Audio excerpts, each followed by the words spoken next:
Good morning, good morning, good morning. All right, look, so it's critical to understand these things. You are I know you're just a smaller business, you only have two locations, right?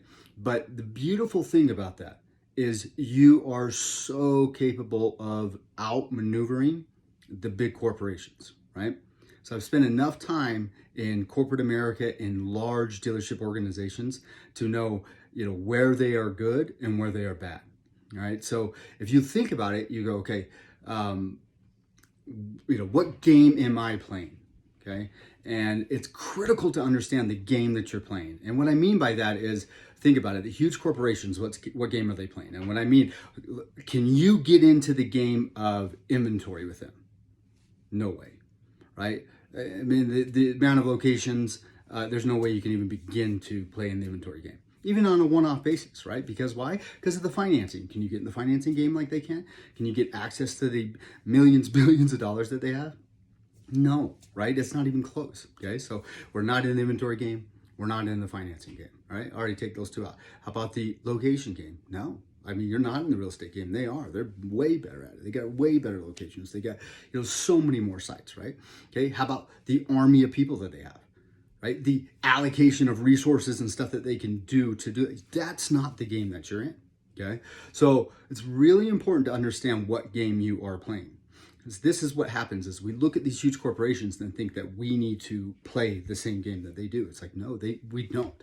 We need to play our game. So specifically, there's five areas that I need you to focus on to make sure that the game that you're playing is the right one. And I mean, you'll lay these guys away. Okay, you'll kill them. Okay, and the best part is they're so big they won't notice it, and you'll go away just reaping the riches right underneath their nose, taking it away from them, and then basically supplying it for you. Okay, watch it. So here's the five areas. We've talked about the first one, purpose.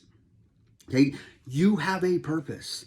These huge corporations don't have a purpose. Their one purpose is their stockholders, themselves. Greed is their purpose. Okay, I mean, love the speech by Michael Douglas way back one in Wall Street, greed. It's so true. It does drive a lot of efficiencies and a lot of things, but it also squeezes things out. Okay. And what it squeezes out is the individual purpose, right? The huge Borg corporation might have a purpose, but the individual loses their purpose in it. So if they don't have their purpose, they can't convey that to the client. Okay, that is a huge advantage. Winner, chicken dinner every time. And you know that, right? You can have that purpose and you can express that to somebody. How are you going to express that? Number two is your brand. Guys, they don't have, okay, let me back up. They have huge brands. They wish they were Coca-Cola, and that's the game they're playing. You don't need to be known by 8 billion people. Okay? I don't care how big, Colorado Springs is, 800,000 people? Even that's way too many. Okay? You just need to be known by the right people that identify specifically with what you have, right? So it's critical once we know our purpose, the thing that we do better than anybody else, we can begin to build our brand. We take care of customers better than anybody else because I am the owner. This is my store. This is how I operate. This is how I want things done, right? It's very clear to operate in that mindset and function, right? So brand is driven by my purpose, right? My brand might be specific cars or what I do better in the used car market than anybody else, right? I might have something that is really unique to me that I want to drive across in my brand. Okay, so brand, number two. And again, I want to go way deep into each one of these things, but I'm just trying to run through, get through all five of them so you can understand exactly what I'm talking about, right? All right, so number three is going to be that world-class experience, okay? It's critical that the experience that people have, right, is world-class, right? Now, everybody talks about making a McDonald's experience. Guys, in this business, creating a McDonald's experience is impossible. You're just not going to do it. McDonald's has a hard enough time doing it, and they've been doing it forever. Doing it in the car dealerships is impossible unless you are a small operation, okay, that can be a one-man show. And I don't mean one man like one person in the whole store. I mean one person's personality, influences, controls, and dominates the whole store. Does that make sense? Like literally in these huge corporations, you can't have that, right? Fine, we're not playing that game, right? But in your individual stores, right? The whole personality, the culture, everything is you, right? It's so critical that you create that world-class experience that you want your customers to have.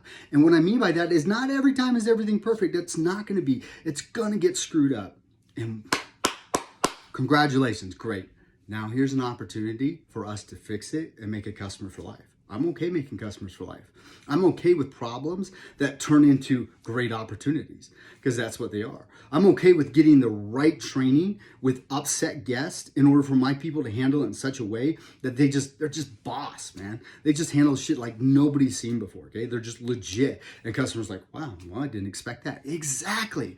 In this horrible world right now where customer service has just gone out the window, right? And it's almost like people in customer service are entitled because they like call everybody a Karen. I know there's Karens out there, but not everybody's a Karen. Some people just want to be taken care of. Some people just don't want to be, harassed and have a hard time. Some people just don't want to wait for something simple. And if they do and they're expressing it, understand them. Hear them, listen to them, have the training, have the techniques, have the tools that you need necessary to be able to be different than these corporations. So you'll lay in the waste.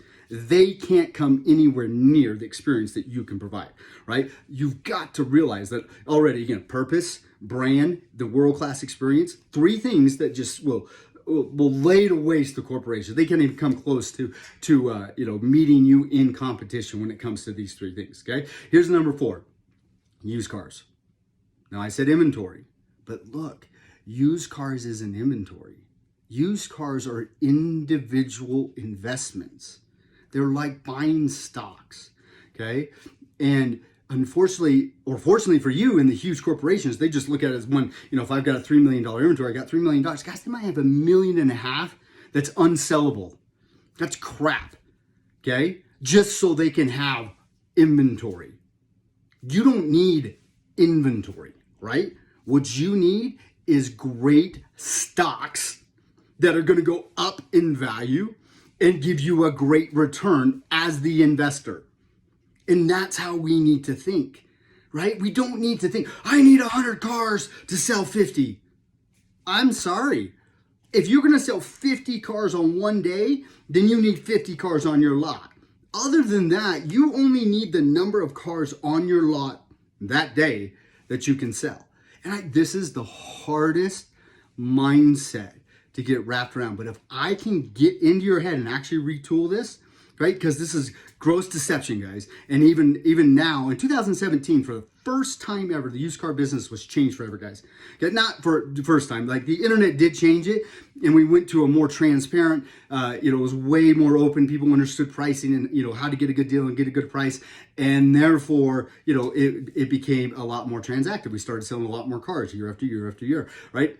However, what happened is in 2017, for the first time ever, net PVRs in used cars was a negative $2.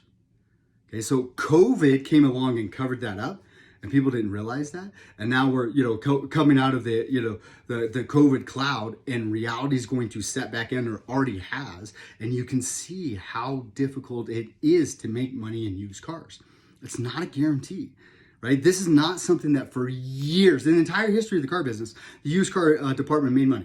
It's just what it did, right? Used car dealerships went out of business not because they couldn't sell used cars, because they didn't have the cash flow and they didn't know how to operate titles, or they weren't good businessmen. That's it.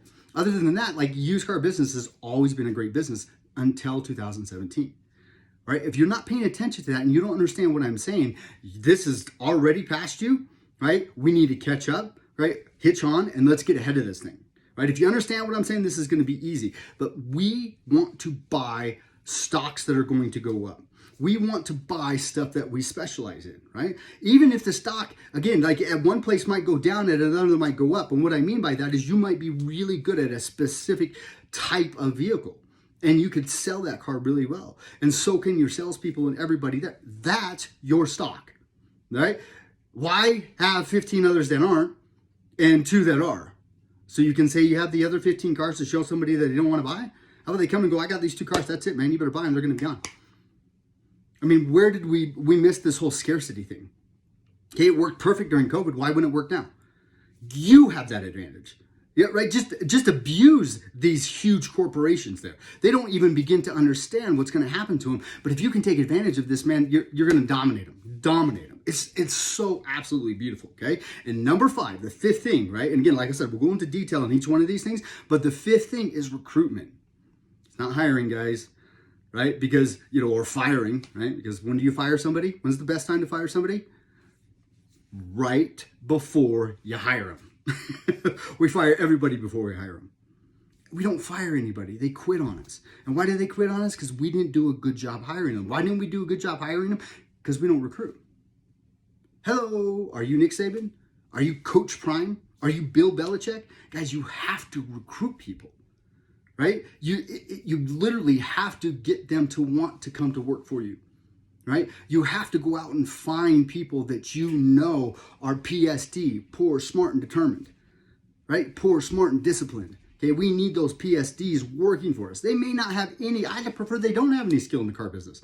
Right? I counted the other day, 32 different individuals that have rose to GSM, GM, or finance director, right? That I hired as Greenpeas. And that was just, I don't know, I could probably keep going, right? I stopped at some point because I'd spent an hour on it then, right? Like literally 32 people that I know for a fact that have rose that I hired as Greenpeas and trained up, right? But they were poor, smart, and determined.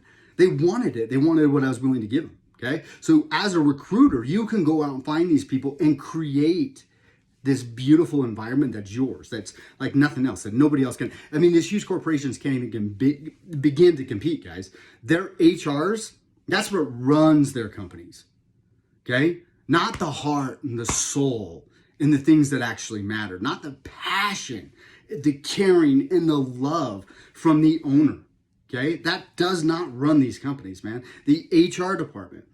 And last time I checked, HR does not produce anything. They don't sell a car. They don't service a vehicle. So it's almost like they have to create situations in order for them to be employed. Like literally. And they never saw themselves as a recruitment department. That's what they always should have seen themselves as literally as the recruitment department. People that go out and they're like agents and they would land people and drill them and pull them in. That's how it should have been. But no, that's not what it became. It became like this, I call it the SS, right? Like literally, it's a department that oversees everything to stop everything. Take advantage of them. Recruit your people. Build your environment. Create a situation where nobody ever wants to leave, right? And if they do, it's fine. They quit on you, but you should have already filtered them out through that hiring process, right? Through the recruitment process. Again, think about it. Nick Saban, right? What has Coach Prime done in Colorado? I can't wait till this next season. All these kids are out there going to go, oh, I want to go work. I want to go work. I want to go work for you, right? I want to go play for him. That's exactly it, right? Why? Well, because one, it's a lot of fun, right? It looks like a heck of a lot of fun too. You might make me famous. Hey man, what 18-year-old doesn't want to be famous right now, right? Please go ahead and make him famous, right? I mean, he's not smart. It's stupid. He gives these kids what they want, right? And 3, like he has all these connections into the NFL. You know what I mean? But ultimately, it looks like the place that somebody might want to actually play at, right? You want to be a part of that, right? And this goes back into the brand and wrapping that in so as people understand what they get to be a part of. They'll be drawn to you already. They'll go, hey, that's the person I want to work for. I want to be a part of that. So you can see that as you get your purpose, right? As you get your brand, as your world-class experience, as you begin to understand the used car business as individual stocks, and as you begin to look at your hiring process as a recruitment process, right? Getting out on the recruitment trail. Right, again, study Nick Saban. Understand what this guy does. He doesn't miss a beat. The thing that he hates most about going to the bowl games and winning national championships is that he gets a later start on his recruitment for the next year. He's hilarious about it, but the guy is relentless on his recruitment. So again, I can talk about each one of these things probably all day long, and we'll break them down specifically, but I need you to understand that this is your competitive advantage. You have 2 beautiful small little stores, right, that are selling anywhere from 50 to 65. Yeah, all right. So if we could get that again to 100, like you're selling 200 cars a month out of these places, right, and you're killing it, They would never even notice, but you're just going to rob it right from them, right? And you're going to build little powerhouses that are going to make an impact in your community. Again, another thing that these huge public companies, these big corporations can't even begin to do. Even if they wanted to, guys, they just can't do it. That's what I'm saying. If they wanted to be, a place with purpose, they wanted to build this really unique individual brand, if they want to provide a world-class experience, if they wanted to be experts in used cars, if they wanted to be great at recruiting, they can't. Their systems and processes stop them from doing so. Okay, so it's your job to take advantage of that. All right, let's get after this, man. Get hard, my man. I'm out.